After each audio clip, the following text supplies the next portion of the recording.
Robert Oppenheimer. Se estrena la película biográfica dirigida por el gran Christopher Nolan, ¿sí? Que va a recorrer la biografía del científico creador, y así se lo llamó, padre de la bomba atómica. Un programa infantil, como veremos. No sé qué edad tienen, por eso. Bueno, pero siempre hay que... Dale, sí. Gracias, Pablito. Sí. Robert Oppenheimer está, si uno se pone a medir contribuciones y demás, está a la altura realmente de científicos de la talla de Albert Einstein. Pasa que de Albert Einstein se hicieron más remeras que de Robert Oppenheimer, y además Robert Oppenheimer tuvo algunos problemitas, ¿no? Con la bomba nuclear. Su desarrollo valió muchísimas vidas, con lo cual esa polémica obviamente le costó su carrera científica y académica. Va a estar encarnada en uno de los actores también más taquilleros del momento, Cillian Murphy. Cillian Murphy es el Tommy Shelby de Peaky Blinders. Y para mí reúne un montón de cosas esa película. Realmente Hace rato que estás expectante. Estoy insoportable, sí, porque además recupera una biografía por la cual los dos periodistas ganaron. Los dos periodistas son Kai Bird y Martin Sherwin. Ganaron en 2006 el premio Pulitzer. Más allá que, como siempre decimos, los premios muchas veces se entregan a los amigos y amigotes. Esta biografía promete mucho, se llama El Prometeo Americano. En esta biografía está basada la peli que mañana estrena Christopher Nolan. Y recorren toda la vida de un personaje que comenzó siendo un pequeño genio. Robert Oppenheimer nació en New Jersey a principios de siglo y era un pequeño genio, era curioso, era molesto y, como dicen sus biógrafos, era un niño atormentado. Y era un pequeño genio porque rápidamente el tipo dijo: yo quiero ser científico. Tenía su vocación. ¿Cuál es la ciencia de moda? La ciencia madre en todo el siglo XX fue la física. ¿Qué es lo que se está desarrollando? Física de altas energías, física nuclear. Bueno, voy a hacer eso, dijo muy pronto, cuando apenas era un niño, y claramente despuntó muy rápidamente con sus dotes de científico. Tenía una capacidad de reflexión lógica muy fuerte y además tenía una faceta y una personalidad que era poliédrica, dicen sus biógrafos, y a mí me gustó esta personalidad fragmentada, ¿no? Que por momentos dicen era un tipo recontra amable, ¿no? Un tipo recontra amable, histriónico, ¿no? Que mostraba, que iba, venía, que era solidario, y por momentos cumplía con el estereotipo de nerd que todo el tiempo intentamos desmontar. Bueno, era eso, parecía un genio de Big Bang Theory. Era un genio que no hablaba con nadie, encerrado, fastidioso, se sentía incomprendido porque, claro, gran parte de la gente no iba al ritmo que iba a su cabeza. Entonces, lo que le suele pasar a los genios. El tipo se sentía solo, y entonces tenía un carácter bastante complicado. Fue creciendo, fue estudiando física, hizo una maestría, estudió en las principales universidades, estuvo en Harvard haciendo una maestría en física nuclear, que era lo del momento.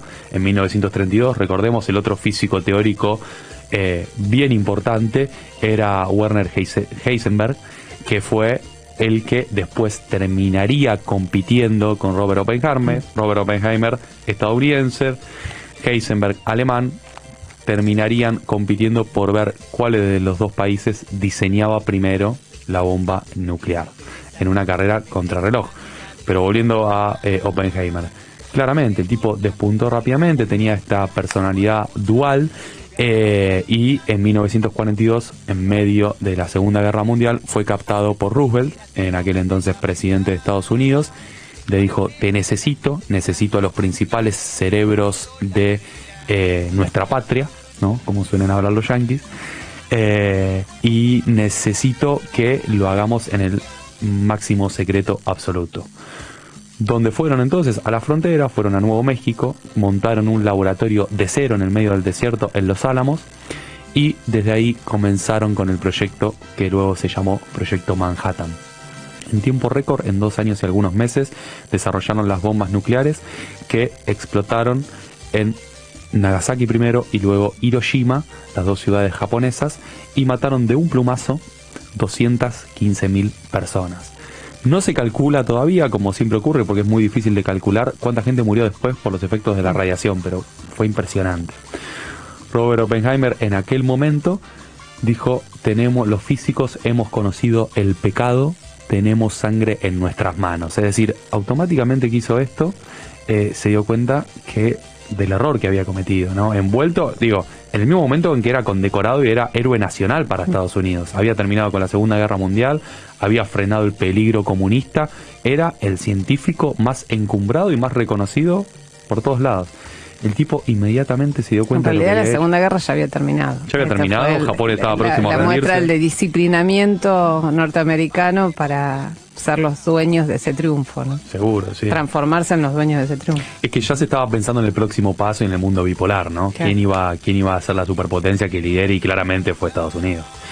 En ese momento, como les decía, se arrepintió rápidamente, y el problema es que no se arrepintió para sus adentros Oppenheimer, sino que lo hizo público. Empezó a denunciar el uso de armas nucleares como instrumento de terror, comenzó a denunciar a la ciencia aplicada a la muerte, comenzó a denunciar un montón de cosas. Incluso fue una de las voces más importantes que denunció la bomba de hidrógeno, porque esto no se detuvo. Estados Unidos siguió con sus desarrollos y el resto del equipo de Proyecto Manhattan, buena parte participó de la creación de la bomba H, que era la bomba de hidrógeno con potencial para matar de la misma manera que se hizo en Hiroshima y Nagasaki. Y claro, ¿qué fue lo que hizo Estados Unidos y ahora el gobierno de Henry Truman? Básicamente comenzó con una campaña de desprestigio de este científico. Se lo acusó rápidamente de sus contactos con el comunismo. Se lo acusó de estar conectado de joven con el Partido Comunista Estadounidense. Se le dijo que estaba loco, que había enloquecido, que no podía decir eso. Se lo expulsó de la Comisión Nacional de Energía Atómica de Estados Unidos. Se lo corrió de todos lados, se lo desplazó, se lo condenó al ostracismo a Robert Oppenheimer, simplemente porque dijo, che, esto estuvo mal. Por supuesto que no lo salva de absolutamente nada, pero sí que tuvo un arrepentimiento que muchas veces los científicos no lo tienen y no lo experimentan. Comenzó a ser perseguido por el FBI. Denunciaba todo el tiempo, cada vez que los dejaban, que sus teléfonos estaban intervenidos, porque todo el mundo sabía que era lo que él hablaba con gente íntima. De hecho, recibía presiones constantes, él y sus familiares. Bueno, el tipo falleció en 1967 de un cáncer. Falleció siendo una figura internacional de la ciencia descollante.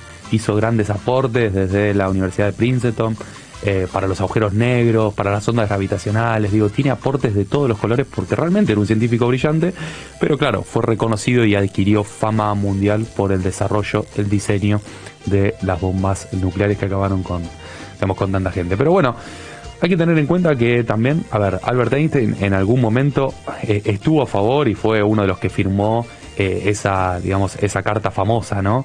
Que decía que habría que frenar de alguna manera el desarrollo nazi y, bueno, el desarrollo que también comandaba Heisenberg, como yo les decía, del otro lado del Atlántico. Entonces, hay ahí una cuestión, ¿no?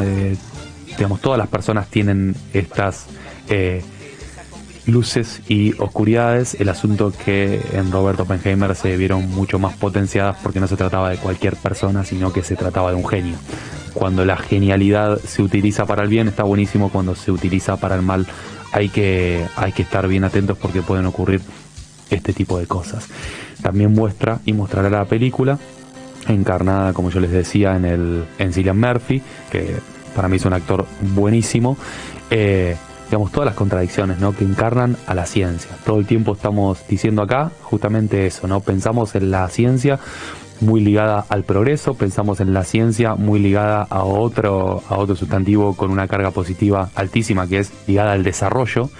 Pero ¿qué ocurre cuando le empezamos a hacer preguntas a ese desarrollo y a ese progreso?